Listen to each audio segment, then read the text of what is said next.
मेरा सौभाग्य है कि मुझे असम की संस्कृति,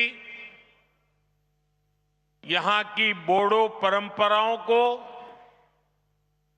करीब से देखने का अवसर मिलता रहा है। प्रधानमंत्री के तौर पर जितना मैं असम आया हूं, पहले कोई पीएम नहीं आया है। मेरी हमेशा इच्छा रहती है असम की कला और संस्कृति को बड़ा मंच मिले। भव्य आयोजनों के जरिए इसकी पहचान देश और दुनिया में बने, इसके लिए पहले भी लगातार प्रयास होते रहे हैं। बड़े स्तर पर बिहू से जुड़े आयोजन हो, झुमोर बिनोंदिनी की अभिव्यक्ति हो, दिल्ली में 1.25 साल पहले हुआ भव्य बोडोलैंड महोत्सव हो या दूसरे सांस्कृतिक कार्यक्रम हो, असम की कला संस्कृति में जो अद्भुत आनंद है, वो पाने का मैं कोई भी मौका नहीं छोड़ता हूं। आज एक बार फिर बागुरुम्बा का ये आयोजन होने जा रहा है। ये आयोजन बोडो पहचान का जीवंत उत्सव है। ये बोडो समाज का, असम की विरासत का सम्मान भी है। मैं आयोजन से जुड़े सभी लोगों और विशेष रूप से सभी कलाकारों को शुभकामनाएं देता हूं, बहुत बहुत बधाई देता हूं।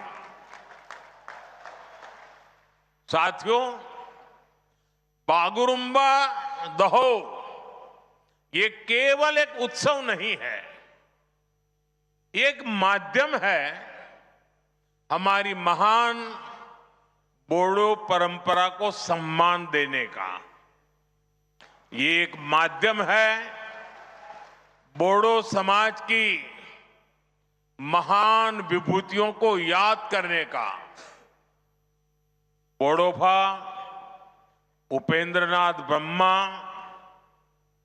गुरुदेव कालीचरण ब्रह्मा, रूपनाथ ब्रह्मा, सतीश चंद्र बसुमतारी, मोरादम ब्रह्मा, कनकेश्वर नरजरी, ऐसे अनेक महान व्यक्तित्व रहे हैं जिन्होंने सामाजिक सुधार, सांस्कृतिक पुनर्जागरण और राजनीतिक चेतना को मजबूती दी है।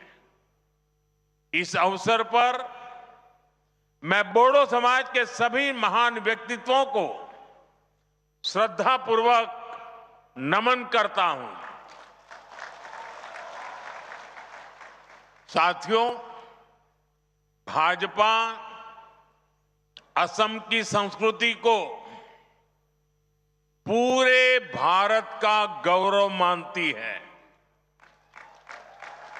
असम के अतीत, असम के इतिहास से ही भारत का इतिहास पूरा होता है और इसलिए भाजपा सरकार में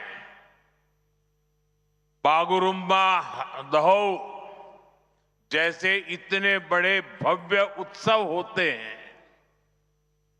बिहू को राष्ट्रीय पहचान दी जाती है। हमारे प्रयासों से छोराई देऊ मोईदाम को यूनेस्को की विश्व धरोहर सूची में स्थान मिलता है। असमिया युवाओं के लिए नए अवसर बनाए। गोवर्धना, पार्वत जोरा और होरीसिंगा जैसे क्षेत्रों में पॉलिटेक्निक और ट्रेनिंग संस्थान भी बनाए गए। साथियों, बोडोलैंड के लिए अलग वेलफेयर डिपार्टमेंट और बोडोलैंड एडमिनिस्ट्रेटिव स्टाफ कॉलेज की स्थापना भी की गई। इससे बोडो समुदाय के कल्याण के लिए और बेहतर नीतियां बनाने में मदद मिल रही है। साथियों, भाजपा की सरकार ने दिलों की दूरियां मिटाई है, असम और दिल्ली की दूरी खत्म की है और बेहतर इंफ्रास्ट्रक्चर के जरिए असम में एक इलाके से दूसरे इलाके की दूरियां भी कम कर रही है। इन इलाकों में पहले पहुंचना मुश्किल होता था, आज वहां हाईवे बन रहे हैं, ऐसी सड़कें बनाई जा रही हैं जिससे क्षेत्र में नए अवसर खुले। कोकराझार को भूटान सीमा से जोड़ने वाली बिशपुरी सरालपारा सड़क परियोजना के लिए करोड़ों रुपए की व्यवस्था की गई है।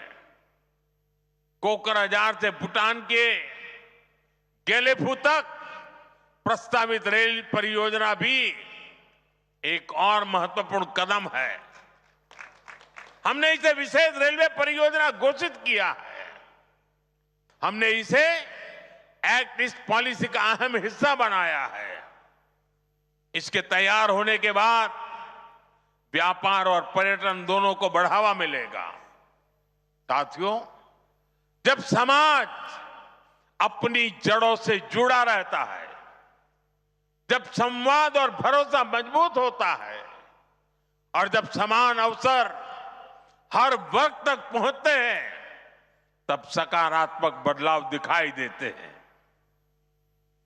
असम और बोडोलैंड की यात्रा उसी दिशा में आगे बढ़ रही है। असम का आत्मविश्वास, असम का सामर्थ्य और असम की प्रगति से भारत की ग्रोथ स्टोरी को नई शक्ति मिल रही है।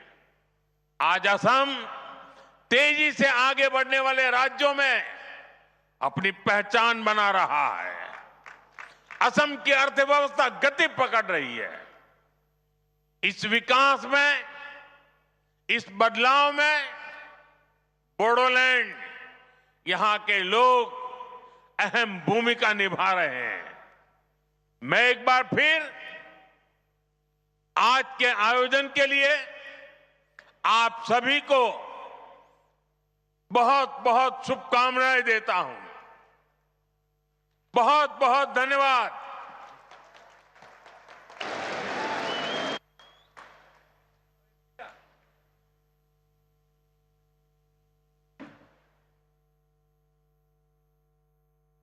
बागुरुम्बा की ऐसी आकर्षक प्रस्तुतियां होने जा रही है। ऐसा भव्य आयोजन ये केवल असम की उपलब्धि नहीं है, ये उपलब्धि पूरे भारत की है। असम के इस बदलाव पर हर देशवासी को गर्व है।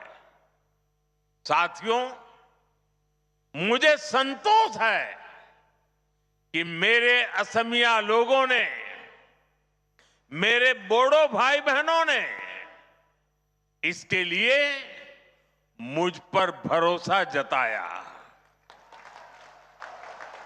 आपने डबल इंजन सरकार को शांति और विकास की जो जिम्मेदारी दी, आपके आशीर्वाद से हमने उसे पूरा करके दिखाया। 2020 के बोडो शांति समझौते ने वर्षों से चले आ रहे संघर्ष पर विराम लगाया। इस समझौते के बाद भरोसा लौटा और हजारों युवाओं ने हिंसा का रास्ता छोड़कर मुख्य धारा को अपना लिया। समझौते के बाद बोडो क्षेत्र में शिक्षा और विकास के नए अवसर तैयार हुए। शांति केवल कानून व्यवस्था तक सीमित नहीं रही, बल्कि रोजमर्रा के जीवन का हिस्सा बनी। और इसमें आपके प्रयासों की सबसे बड़ी भूमिका रही। साथियों, असम की शांति, असम का विकास और असम का गौरव, इन सब के केंद्र में अगर कोई है तो वो असम का युवा है। असम के युवाओं ने